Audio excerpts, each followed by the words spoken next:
नमस्कार दर्शक बंधु आपण समस्त को मो चैनल को पुणी थरे स्वागत करुच्ची। सावित्री अमावास्या सरु सरु आसी जीव रज। एही रजटी 3 दिन पालन करा जाए एवं शेष दिन बसुमती स्नान हिसाब रे नाम मध्य रही अछि।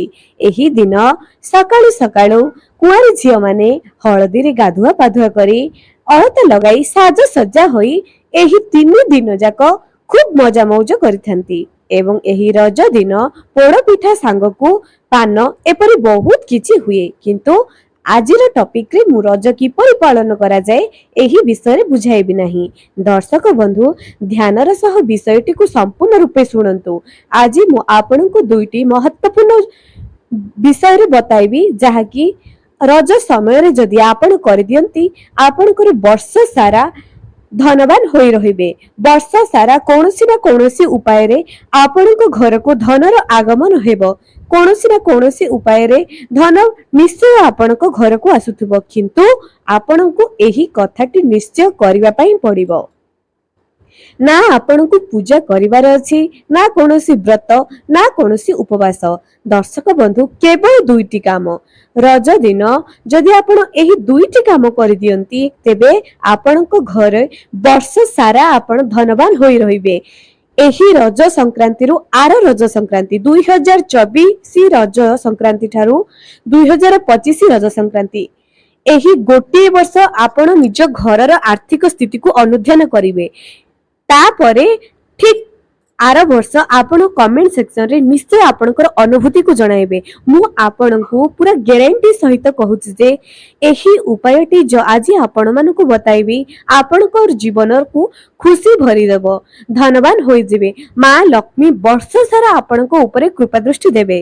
केते भी आर्थिक परिस्थिति खराब हो ना काहेकि केवल एही गोटे दिन दुईटी काम करिबा द्वारा आपनको घरे सदा सर्वदा मां महालक्ष्मीकर कृपा बजाय रहिबो। दर्शक बंधु रज दिनटी जून 14 तारीख प्रथम अर्थात पहली रज मना जाउची। द्वितीय दिन रज संक्रांति जून 15, तृतीय दिन रज संक्रांति रो बासी तृतीय रज अर्थात जून 16 तारीख। प्रत्येक वर्ष एही दिन रे रज संक्रांति तीनोटी रज 3 दिन धरी पालन करा जाए। तेबे चलंतु आ डेरी न करी आज मु आपनका मानकु कहिबि जे केउ उपाय करिबा द्वारा वर्ष सारा आपण माने धनवान होई रहिबे। तेणु आपण मानकु मोर अनुरोध जे वीडियो को निहाती शेष पर्यंत देखंतु। जदि आपण माने मो चैनल नु आसुचंती निहाती सब्सक्राइब करंतु। पाखर थिबा बेल आइकन को क्लिक करी वीडियो को गोटे लाइक दे कर दियंतु एवं एही वीडियो को बहु मात्रा रे शेयर कर दियंतु, जा द्वारा कि अन्य माने मध्य एही वीडियो रो उपाय रो लाभ उठाई परिबे। दर्शक बंधु एही रज दिन कुहा जाए जे मां वसुधा प्रत्येक नारी मानकर शरीर रे अवधारण करिथांती, जा जेउथि पाई कि पूजा करबा को बारण करा जाए, जहा कि आज पर्यंत समाज रे एही रीति नीतिटी पालन करि आसुछंती समस्ते। एही 3 दिन नारी मानन को परिवा काटिबा पई मना करा जाए, एमिति बहुत किछि कार्य करिबा पई मना करा जाए। दर्शक बंधु एही रज संक्रांति दिन मां महालक्ष्मीकर विशेष कृपा रही थाए। मने रखंतु आपण माने हुए तो एही जिनिसटी आगरु जानिथिबे कि न जानिथिबे मु जानिनी।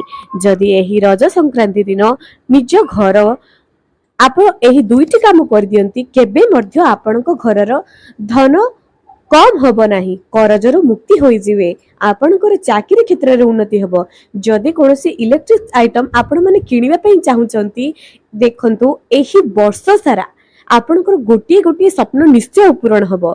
विश्वास रखंतु आपण एही कार्यटी को निश्चय करंतु। तेबे प्रथमे महिला माने एही दिन अर्थात रज संक्रांति दिन भोर उठी जिवे, स्नान आदि कार्य सारी निज दांड दुआर मुहरे किछि पानी सिंचन करिवे।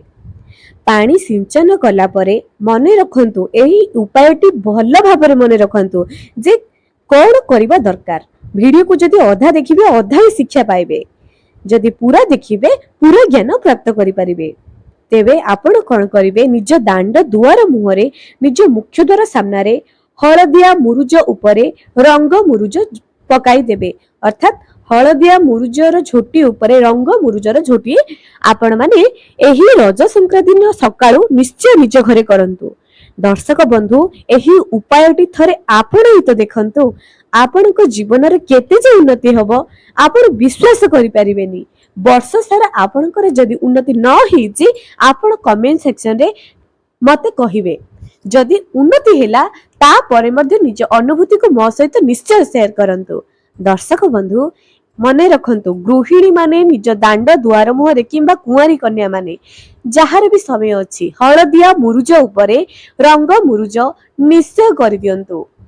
ଗୋଟିଏ ଝୋଟିଟିଏ ରଜ ସଂକ୍ରାନ୍ତି ଦିନ ନିଶ୍ଚୟ କରନ୍ତୁ ଏବଂ ମା ମହାଲକ୍ଷ୍ମୀଙ୍କର ପାଦ ପଦ୍ମକୁ ନିଜ ଦାଣ୍ଡ ଦୁଆର ମୁହଁରେ ଏହି ଦିନ ନିଶ୍ଚୟ ପକାନ୍ତୁ। ହଳଦିଆ ମୁରୁଜ ଉପରେ ରଙ୍ଗ ମୁରୁଜ, ଏହି ଉପାୟଟି 100% ଲାଭଦାୟକ। ଆପଣ ମାନେ ମୋର ଅନୁରୋଧ ଯେ ମା ମହାଲକ୍ଷ୍ମୀଙ୍କର କୃପା ପାଇବା ପାଇଁ ଏହି ଉପାୟଟି ନିଶ୍ଚୟ କରନ୍ତୁ। ତେବେ ଦ୍ୱିତୀୟ ଉପାୟଟି ଜାଣିବା। ଦ୍ୱିତୀୟ ଉପାୟଟି ଏଇଆ ଅଟେ ଯେ ଏହି ରଜ ସଂକ୍ରାନ୍ତି ଦିନ ଘରର ମହିଳା ମାନେ ଏବଂ ଘରର କୁଆଁରୀ କନ୍ୟା ମାନେ ଭୁଲରେ ମଧ୍ୟ ପରିବା କାଟନ୍ତୁ ନାହିଁ। ଧ୍ୟାନ ରଖନ୍ତୁ ଯେ ଏହି ଦିନ ଆପଣ ମାନେ ଯେତେ ପାରିବେ ଖୁସିରେ ରହିବା ପାଇଁ ଏବଂ ଘରେ କୌଣସି ପ୍ରକାରର କଳି ଝଗଡ଼ା କିମ୍ବା କରଜ ଦିଆନିଆ କରନ୍ତୁ ନାହିଁ। ନିଜ ଘରୁ କୌଣସି ଜିନିଷ ଦାନ ଦିଅନ୍ତୁ ନାହିଁ। ହଁ, ଯଦି ଆପଣ ପିଠାପଣା କରୁଛନ୍ତି ଏହାକୁ ବଣ୍ଟନ କରିପାରିବେ ନିଜ ସାହି ପଡ଼ିଶା, ନିଜର ପ୍ରିୟ ପରିଜନ ଏମାନଙ୍କ ଭିତରେ। ମନେ ରଖନ୍ତୁ, ଏହି ଦିନ ଭୁଲରେ ମଧ୍ୟ ଏସବୁ କାର୍ଯ୍ୟରୁ ନିବୃତ୍ତ ରୁହନ୍ତୁ। ଏବଂ ଦ୍ୱିତୀୟ ଉପାୟଟି ଏଇଆ ଯେ ଏହି ଦିନ ଗୋଟିଏ ହଳଦିଆ ରଙ୍ଗର ବସ୍ତ୍ରଟି ପରିଧାନ କରନ୍ତୁ। ଯେଉଁ ମହିଳା ମାନେ, ଯେଉଁ କୁଆଁରୀ କନ୍ୟା ମାନେ ଏହି ଦିନ, ଏହି ରଜ ସଂକ୍ରାନ୍ତି ଦିନ ହଳଦିଆ ରଙ୍ଗର ନୂତନ ବସ୍ତ୍ରଟି ପରିଧାନ କରନ୍ତି ତାଙ୍କ ଘରେ ବର୍ଷ ସାରା ସେହି ଘରେ ମା ମହାଲକ୍ଷ୍ମୀଙ୍କର କୃପା ଅପାର ଭଣ୍ଡାର ହୋଇଥାଏ। ତାଙ୍କ ଭଣ୍ଡାର କେବେ ମଧ୍ୟ ଅନ୍ନ ଏବଂ ଧନର ଅଭାବ ରୁହେ ନାହିଁ। ବିଶ୍ୱାସ ରଖନ୍ତୁ ଦର୍ଶକ ବନ୍ଧୁ, ଥରେ ଏହି ଦୁଇଟି ଉପାୟକୁ କରିକି ତ ଦେଖନ୍ତୁ, ଆପଣଙ୍କ ଜୀବନରେ କେତେ ଯେ ଉନ୍ନତି ହବ, କେତେ ଯେ ପରିପୂର୍ଣ୍ଣତା ଆସିଯିବ ଆପଣ ବିଶ୍ୱାସ କରିପାରିବେ ନାହିଁ। ଏମିତିରେ ଅନେକ ଉପାୟ କରି ଆପଣ ଥକି ଯାଇଥିବେ। ଥରେ ଏହି ଉପାୟକୁ ଆପଣାଇକି ଦେଖନ୍ତୁ, ଆପଣଙ୍କ ଜୀବନରେ କେତେ ଯେ ଉନ୍ନତି ହେବ ଆପଣ ବିଶ୍ୱାସ କରିପାରିବେ ନାହିଁ। ଚାକିରି ସମସ୍ୟା, କରଜ ମୁକ୍ତି, ବ୍ୟବସାୟ ଏବଂ ଘରର ଅର୍ଥାଭାବ, ଧନର ଅଭାବ, ଅନ୍ନର ଅଭାବ, ସେ ଯାହାବି ଘରେ ବର୍ଷ ସାରା ଧନବାନ ହବା ସହିତ ବର୍ଷ ସାରା ଆପଣଙ୍କ ଘରକୁ ଖୁସି କୌଣସି ନା କୌଣସି ଉପାୟରେ ଆସୁଥିବ। ବିଶ୍ୱାସ ରଖନ୍ତୁ, ଏହି ଦିନରେ ଏହି ଦୁଇଟି କାମ ନିଶ୍ଚୟ କରନ୍ତୁ।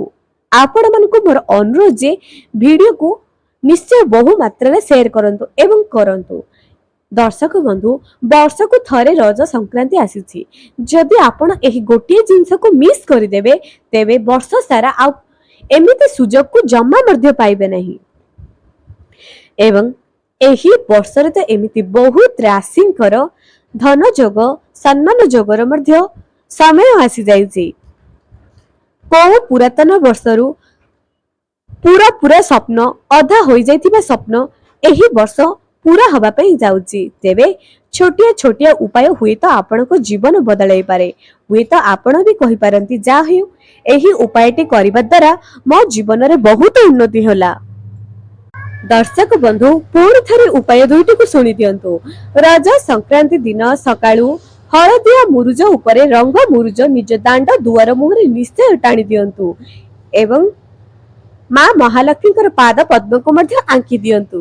ଦ୍ୱିତୀୟ ଉପାୟଟି ଏଇଆ ଯେ ଏହି ଦିନ କୁଆଁରୀ କନ୍ୟା ମାନେ ହୁଅନ୍ତୁ କିମ୍ବା ଘରର ମହିଳା ମାନେ ହୁଅନ୍ତୁ, ନିଶ୍ଚୟ ଗୋଟିଏ ହଳଦିଆ ରଙ୍ଗର ବସ୍ତ୍ରଟିଏ ପରିଧାନ କରନ୍ତୁ। ନିଜେ ମିଠା ଖାଆନ୍ତୁ, ଅନ୍ୟମାନଙ୍କୁ ମଧ୍ୟ ଦିଅନ୍ତୁ, ଗୁରୁଜନ ମାନଙ୍କ ଠାରୁ ଆଶୀର୍ବାଦ ଦିଅନ୍ତୁ। କାରଣ ପ୍ରତ୍ୟେକ ବର୍ଷ ଆମ ସନାତନ ଧର୍ମରେ ପ୍ରତ୍ୟେକ ପର୍ବପର୍ବାଣୀର ବହୁତ ମହତ୍ଵ ଅଛି ଏବଂ ପ୍ରତ୍ୟେକ ପର୍ବପର୍ବାଣୀକୁ ଆମ ମାନେ ଖୁସି ଖୁସିରେ ଯଦି ମନାଇବା ବର୍ଷ ସାରା ଆମ ଭାଗ୍ୟରେ କେବଳ ଖୁସି ହିଁ ଖୁସି ହେବ।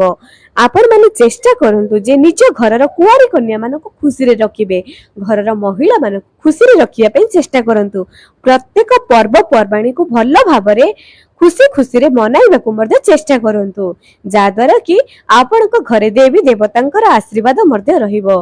दर्शक बंधु आपण मानकू अनुरोध जे एही दिन निज घर को सुगंधित करि दियंतु अर्थात सफा सुतरा करी निज घरे धूप काटी धूप दीप एसबुर करंतु एवं कर्पूर को जाली चारिआडे निज घरर चारि कोणे एहार बास्ना को घेराई देइथांतु। तेबे दर्शक बंधु आज पई रहिली पुणी देखाएब आगामी एक सुंदर वीडियो रे।